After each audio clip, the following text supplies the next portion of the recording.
दोस्तों, आपने बहुत बार इंग्लिश पोएट्री में ये सुना होगा that eyes are the index to somebody's heart.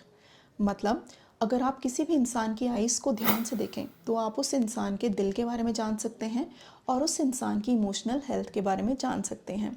लेकिन क्या आप जानते हैं कि हमारी मेडिकल साइंस इससे भी ज़्यादा डीप बात करती है और हमारी मेडिकल साइंस कहती है कि किसी भी इंडिविजुअल की अगर आईज़ को डिटेल में स्टडी किया जाए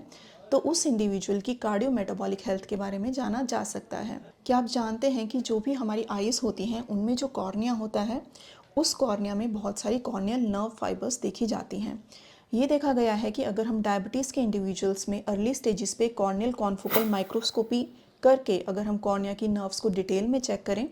तो ये नर्व्स बहुत सेंसिटिव इंडिकेटर्स होती हैं आपकी बॉडी की स्मॉल नर्व फाइबर्स को डैमेज होने का। दोस्तों, बहुत ज़्यादा इंटरनेशनल और नेशनल स्टडीज़ में ये देखा गया था कि अगर हम डायबिटीज़ इंडिविजुअल्स का कॉर्नियल कॉन्फोकल माइक्रोस्कोपी करके कॉर्निया की नर्व्स को डिटेल में चेक करते हैं, स्पेशली अगर हम कॉर्निया के नर्व फाइबर्स की लेंथ को चेक करते हैं,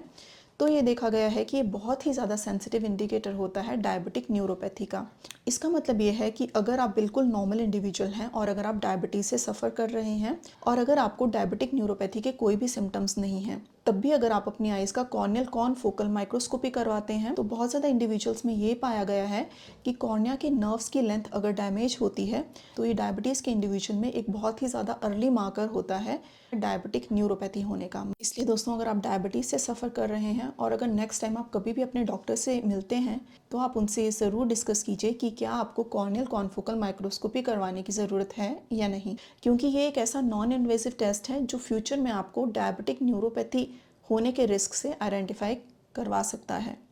ताकि आप टाइमली इंटरवेंशन स्टार्ट कर सकें और अपनी हेल्थ को प्रोटेक्ट कर सकें।